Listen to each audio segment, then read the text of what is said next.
Plus two കഴിഞ്ഞ സ്റ്റുഡൻസിനൊക്കെയുള്ള ഒരു ഉപരിപഠനത്തിൻ്റെ സാധ്യതകളാണ് നമ്മൾ പറയാനായിട്ട് ആഗ്രഹിക്കുന്നത്. ഇതിൽ നമ്മൾ മുമ്പത്തെ എപ്പിസോഡുകളിലൊക്കെ പറഞ്ഞിട്ടുള്ള പോലെ തന്നെ ധാരാളം ഓപ്ഷൻസ് കുട്ടികളുടെ മുമ്പിൽ അവൈലബിൾ ആണ്.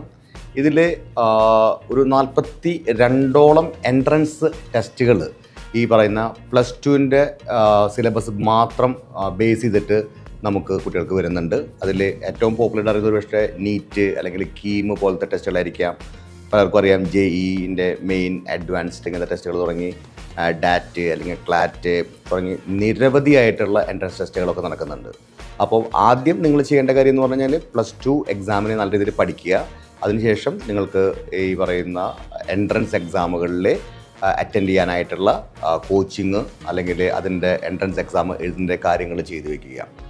നമ്മൾ പരമാവധി എൻട്രൻസ് എക്സാമുകൾ എഴുതണം. കാരണം നമ്മൾക്ക് ഒരു ഫസ്റ്റ് ടെസ്റ്റ് തന്നെ കിട്ടിക്കോളും നിർബന്ധമില്ലല്ലോ. അപ്പോൾ നമുക്ക് എക്സ്പെക്റ്റ് ചെയ്യാവുന്ന ഇപ്പോൾ ബിറ്റ്സാറ്റിൻ്റെ എക്സാമുകൾ അല്ലെങ്കിൽ VITയുടെ എക്സാമുകൾ, കീമിൻ്റെ എക്സാമുകൾ, ഇതെല്ലാം നമ്മൾ അറ്റംപ്റ്റ് ചെയ്യാൻ പരമാവധി ചെയ്യാൻ പറ്റുന്നതൊക്കെ ചെയ്യേണ്ടതാണ്.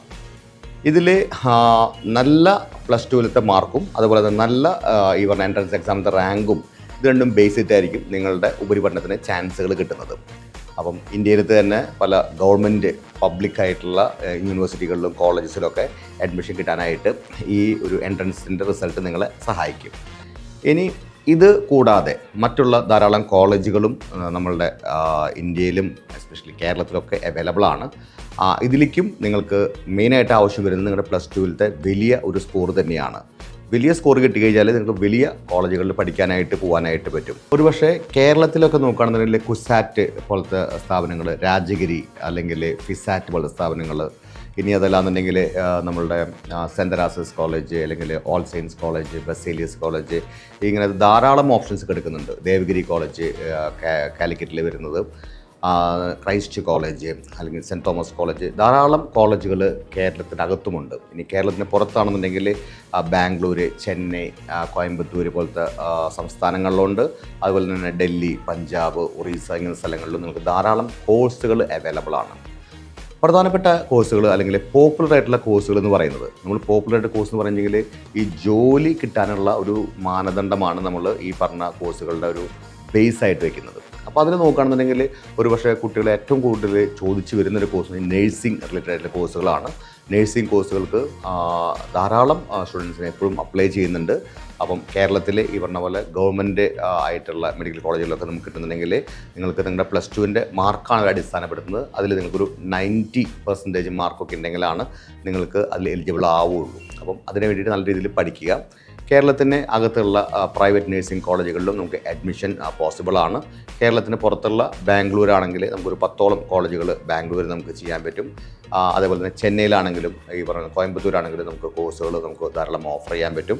4 വർഷത്തെ കോഴ്സാണ് നഴ്സിംഗ് കോഴ്സ് ഉണ്ടാവുന്നത്. എല്ലാം ഉൾപ്പെടെ 6 ലക്ഷം രൂപയ്ക്ക്, അതായത് നിങ്ങളുടെ കോളേജിൻ്റെ പഠനവും ട്യൂഷൻ ഫീസും നിങ്ങളുടെ ഫുഡും അക്കോമഡേഷനും എല്ലാം ഉൾപ്പെടെ 6 ലക്ഷം രൂപയ്ക്ക് ഫീസുകൾ സ്റ്റാർട്ട് ചെയ്യുന്ന, ഞാൻ പറയുന്നത് ഈ 4 വർഷം കൂടിയിട്ടുള്ള എമൗണ്ടാണ് കേട്ടോ പറയുന്നത്, ഇങ്ങനെ ചെയ്യുന്ന കോളേജുകൾ നമ്മുടെ കയ്യിലുണ്ട്. അതേപോലെ തന്നെ കുറച്ചുകൂടി ബെറ്റർ ആയിട്ടുള്ള ഓപ്ഷൻസ് വേണം, ബെറ്റർ ആയിട്ടുള്ള ഫെസിലിറ്റീസ് വേണമെന്നുണ്ടെങ്കിൽ അങ്ങനത്തെ ഓപ്ഷൻസും നിങ്ങൾക്ക് തിരഞ്ഞെടുക്കാവുന്നതാണ്.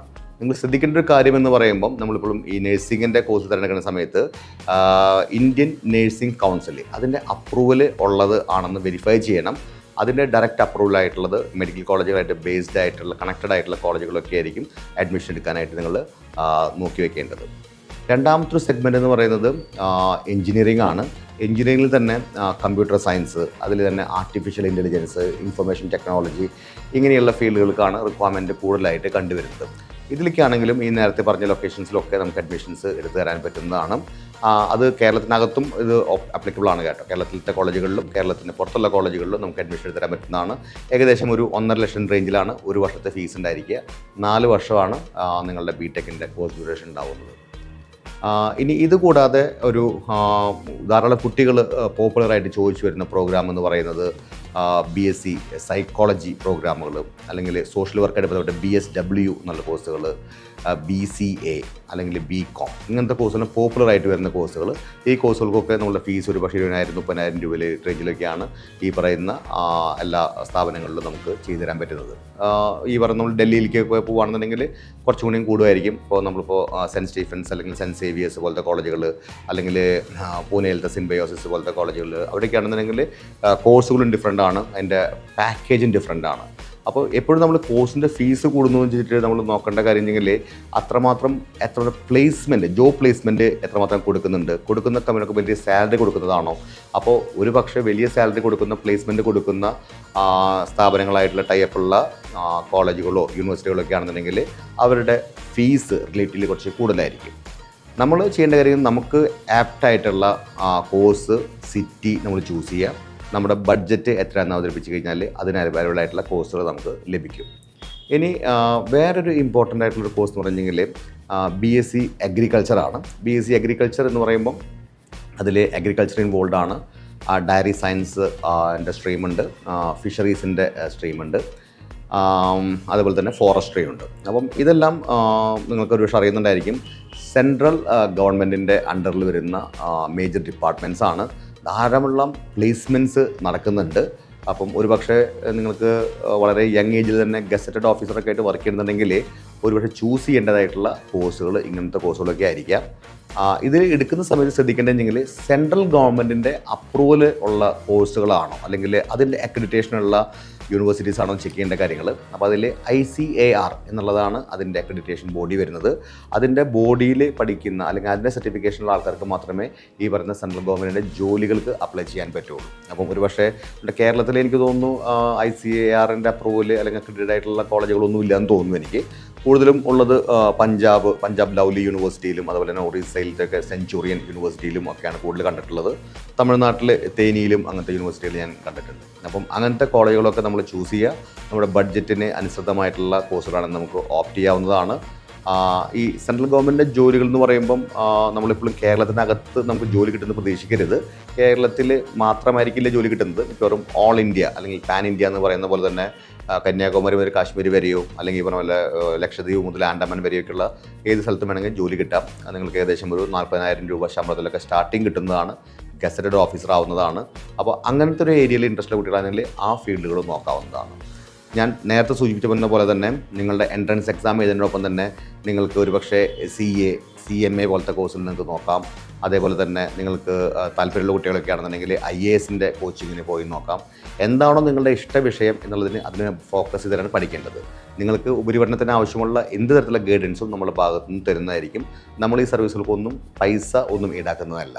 നമ്മൾ പറയുന്നത്ര മാത്രമേ ഉള്ളൂ. നിങ്ങൾക്ക് ഒരു കോളേജിൽ അഡ്മിഷൻ എടുക്കാനായിട്ട് നിങ്ങളുടെ ഒരു ഇൻട്രസ്റ്റ് നമ്മളടുത്ത് പറയുകയാണെന്നുണ്ടെങ്കിൽ നമ്മൾ ആ ഒരു കോളേജിൽ നിങ്ങൾക്കായിട്ടുള്ള സീറ്റ് നമ്മൾ റിസർവ് ചെയ്ത് വെക്കും. അപ്പോൾ ഇൻ കേസ് നിങ്ങൾക്ക് അതിനുശേഷം ഏതെങ്കിലും ഗവൺമെൻറ് കോളേജുകളിൽ അല്ലെങ്കിൽ യൂണിവേഴ്സിറ്റിയിലേക്ക് അഡ്മിഷൻ കിട്ടുകയാണെന്നുണ്ടെങ്കിൽ ഈ പൈസ മുഴുവനും യൂണിവേഴ്സിറ്റി തന്നെ നിങ്ങൾക്ക് റീഫണ്ട് ചെയ്ത് തരും. അപ്പോൾ ആ ഒരു ബ്ലോക്ക് ചെയ്ത് വെച്ച് കഴിഞ്ഞാൽ നമുക്ക് സേഫായി ഇൻ കേസ് നമ്മളുടെ ഉദ്ദേശിച്ച ഒരു ഗവൺമെൻറ് കോളേജിലോ അല്ലെങ്കിൽ നമ്മൾ ഉദ്ദേശിച്ച കോഴ്സിനോ നമുക്ക് ഗവൺമെൻറ് ബേസിൽ കിട്ടിയില്ല എന്നുണ്ടെന്നുണ്ടെങ്കിൽ നമുക്ക് വേറെ ഒരു സ്ഥലത്തും അഡ്മിഷൻ കിട്ടാതിരിക്കേണ്ട ഒരു അവസ്ഥ വരാൻ പാടില്ല.